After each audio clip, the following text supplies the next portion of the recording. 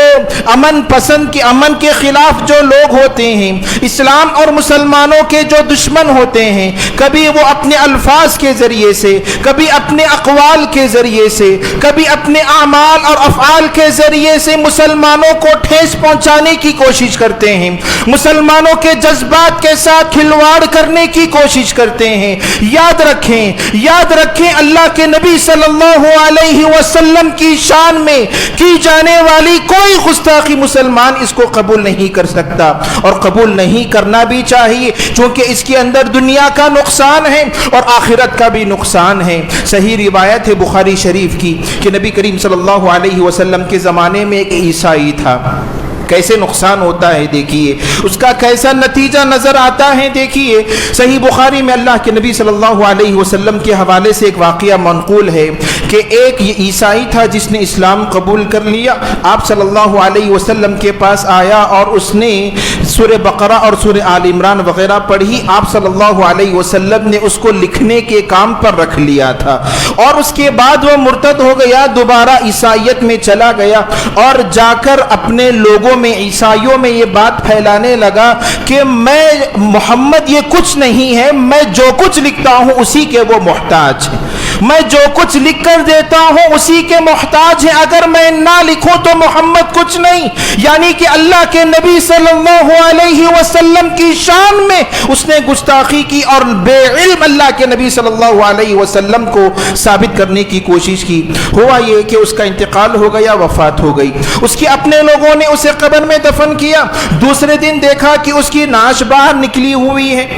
اور ان کے لوگوں نے کہا کہ یہ محمد اور ان کے دوستوں کا، ان کے صحابہ کا یہ عمل۔ اس لاش کو لے گئے اور دوسری جگہ پر اس کو دفن کیا، اور وہاں پر بھی یہی معاملہ کہ اس کی نعش باہر نکلی ہوئی۔ تیسرے دن بھی یہی معاملہ تھا، تو انہیں یہ بات سمجھ میں آ گئی کہ یہ محمد اور ان کے ساتھیوں کا کام نہیں، بلکہ یہ اللہ تبارک و تعالی کے عذاب میں مبتلا ہے۔ معزز سامعین کرام، صحیح بخاری کی اس روایت کے اندر یہ بات معلوم ہوتی ہے، جو گستاخ رسول صلی اللہ علیہ وسلم ہوتا ہے اس کے برے نتائج اسی دنیا میں اس پر رونما ہوں گے، اور وہ اس کا برے انجام سے دوچار ہوگا۔ حاضرین گرامی، یہاں پر ہماری اور آپ کی کیا ذمہ داری ہے؟ جو اعتراضات آپ صلی اللہ علیہ وسلم پر کیے جاتے ہیں، جو الزامات آپ صلی اللہ علیہ وسلم پر کیے جاتے ہیں، واقعی طور پر مسلمان اس کو قبول نہیں کرتا، حقیقت میں مسلمان اس کو سننا بھی گوارا نہیں کرتا، لیکن یہ اور بات ہے کہ ہم میں سے بہت سارے لوگ اس کے جواب سے ناواقف ہوتے ہیں۔ ہمیں اس بات کا جواب معلوم ہونا چاہیے، کہیں ایسا نہ ہو یہ شکوک، یہ شبہات ہمارے لوگوں کے ذہنوں میں ایسے پنپنے پڑے کہ کہیں ایسا نہ ہو کہ ان کی زبان سے کوئی غلط کلامی اور بد کلامی اللہ کے نبی صلی اللہ علیہ وسلم کی شان میں نکل جائے۔ تو اسی لیے معزز سامعین کرام، پہلا اعتراض جو اللہ کے نبی صلی اللہ علیہ وسلم کی شان میں کیا جاتا ہے وہ یہ ہے کہ آپ صلی اللہ علیہ وسلم نے کم عمر میں حضرت عائشہ رضی اللہ عنہا سے نکاح کیا، کم عمری میں حضرت عائشہ رضی اللہ عنہا سے نکاح کیا تھا، یہ پہلا اعتراض کیا جاتا ہے۔ اور حقیقت میں صحیح بخاری کی روایت سے یہ بات ثابت ہوتی ہے، حضرت عائشہ رضی اللہ عنہا فرماتی ہیں کہ نبی کریم صلی اللہ علیہ وسلم نے آپ حضرت عائشہ رضی اللہ عنہا سے جو نکاح کیا تھا 6 سے 7 سال کے درمیان کیا،